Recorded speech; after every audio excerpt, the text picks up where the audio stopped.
நான்காவது செய்தியாக, திமுக காங்கிரஸ் கூட்டணி எப்போது அறிவிக்கப்படும் அப்படிங்கிற எதிர்பார்ப்பு தொடர்ந்து தொண்டர்களிடையே நிலவி வருது சார். இது நடக்குமா நடக்காதாங்கிற சந்தேகமுமே ஒரு பக்கம், அந்தவுமே ஒரு பக்கம் பெரிய எதிர்பார்ப்பா கிளப்பி இருக்கு. சரி, என்ன அப்படின்னா தாவக்காவோடு கூட்டணிக்கு போக போகிறதா இல்லையா, அங்க இருக்கக்கூடிய சில தலைவர்கள் எந்த பக்கம் போலாங்கிற மாதிரி இரு பக்க சிந்தனையே, இன்னொரு சிந்தனையும் வர ஆரம்பிச்சிருக்கு அப்படின்னு தான் சொல்லணும். இப்ப இப்படி இருக்கும்போது திமுக காங்கிரஸை எப்படி சமாதானப்படுத்தலாம் அப்படிங்கிற மாதிரி ஒரு பீஸ் கமிட்டி போடாம ஒரு பீஸ் எப்படி கொண்டு வரலாம் அப்படிங்கிற பிளான்ல இருக்கிறதுனால பத்திரிகை ஊடகங்கள்லாம் என்ன ஒரு செய்தியை சொல்லுது அப்படின்னா, அஸ்ஸாம்ல தேர்தல் வர இருக்கிறது, அப்போ காங்கிரஸ் ரொம்ப கஷ்டத்துல இருக்கு, அவர்களுக்கு அந்த அஸ்ஸாம் தேர்தல் செலவை திமுகவே செய்து காங்கிரஸுக்கு ஒரு உதவி பண்ண மாதிரி போயிடும், இங்கேயும் அவங்க பெருசா சீட்டு கேட்காம நம்ம கொடுக்கறத வாங்கிட்டு போயிடுவாங்க அப்படிங்கிற மாதிரியான பேச்சும் அடிபடுகிறது சார். இந்த செய்தி எப்படி பாக்குறீங்க? 47லேருந்து 2014 வரைக்கும் இந்தியாவை ஆண்ட காங்கிரஸ் கட்சி, இடையில ஒரு ஜனதா கட்சி இருந்தது, அப்புறம் ஒரு தேவகவுடானுடைய அந்த பீரியடும் வந்தது, அதுக்கப்புறம் ஒரு பிஜேபி அரசாங்கம் வந்தது, அதெல்லாம் விட்டுருங்க, அதெல்லாம் ரொம்ப ஷார்ட்லி விட. பிஜேபி அரசாங்கம் 6 வருஷம். கிட்டத்தட்ட இந்த 75 ஆண்டுகளில் 60 ஆண்டு காலம் ஆட்சியில் இருந்த காங்கிரஸை விட திமுகவுக்கு அதிக பணம் இருக்கிறது என்பதை இந்த ஆஃபர் நிரூபிச்சிருக்கிறது. இந்தியா முழுக்க காங்கிரஸ் அடித்த கொள்ளைய நினைச்சாலே நமக்கு தலை சுத்துது. அப்ப திமுக காங்கிரஸ் கட்சிக்கு நான் இன்னொரு மாநிலத்தில் நான் பணம் கொடுக்கிறேன் என்று சொன்னால், அப்ப எனக்கு 2G ஞாபகம் வரும்ல, சர்க்காரிய கமிஷன்லாம் ஞாபகம் வரும்ல.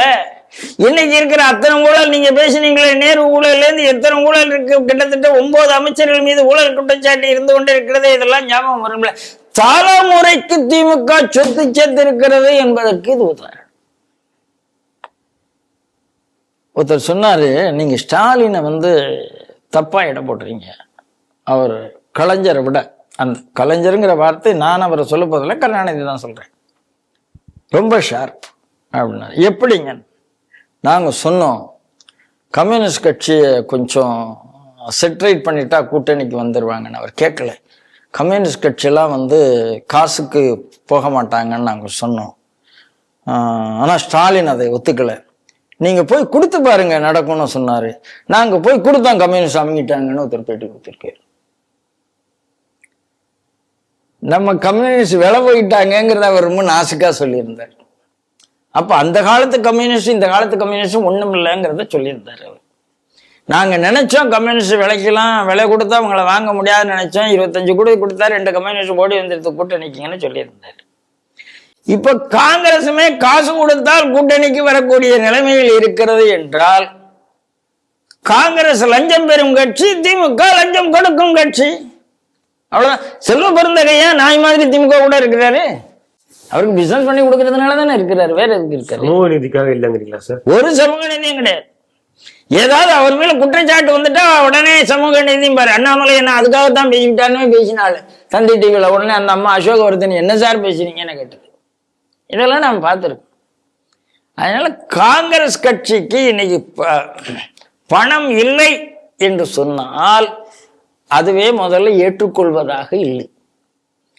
ஏன்னா ஒரே ஒரு வித்தியாசம், இன்னைக்கு பிஜேபி மேல நிறைய ஒரு குற்றச்சாட்டு, இத்தனை வருஷத்துல இவ்வளவு கட்சியினுடைய நிதி அவ்வளவு பெரிய இருக்கிறது, காங்கிரசுக்கு குறைந்து இருக்கிறது.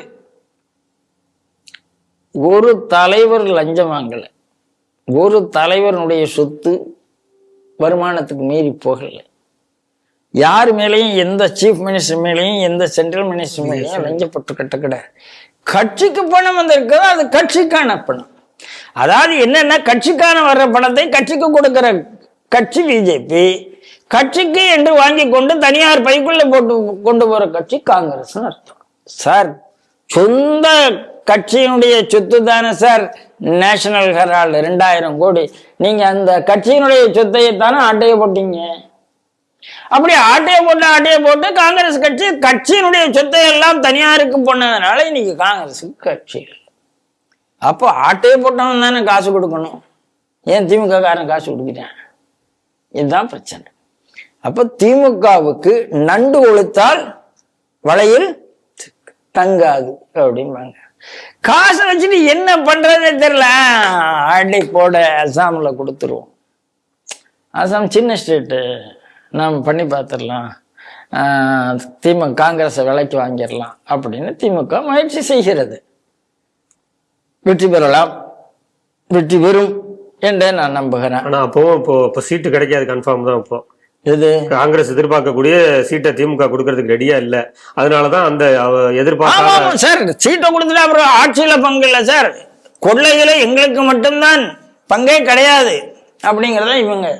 கொள்கையில் தான் கூட்டணி, கொள்ளையில் கூட்டணி கிடையாது அப்படிங்கிறது காங்கிரஸ் திமுக தெளிவா இருக்கு. அதனால நான் இப்ப சீட்டு தரேன்ப்பா, வாங்கிக்கப்பா, அசாமில் உனக்கு காசு தந்துடுறேன்ப்பா அப்படின்னு பேசுது. அநேகமா எனக்கனோ இது இந்த டீல் எஸ்ஆர்னோன்னா எஸ் அப்படிங்கிற மாறினுங்கிற நம்பிக்கை எனக்கு இருக்கிறது. அப்படியாவது காங்கிரஸ்லேருந்து திமுகலேருந்து காசு வாங்க முடியுமா அப்படின்னு அவங்க நினைப்பாங்களா அப்படின்னு எனக்கு தெரியாது. ஆனால் திமுக ஒரு தேர்தலில் வெற்றி பெற வேண்டுமென்றால் எந்த அளவுக்கும் காசை தண்ணீராக செலவழிக்கும், முடிந்த உடனே அதையே மக்கள்கிட்ட இருந்து சுரண்டி எடுத்து விடும் என்பதற்கு இது உதாரணம். Tara Divine Awards 2025.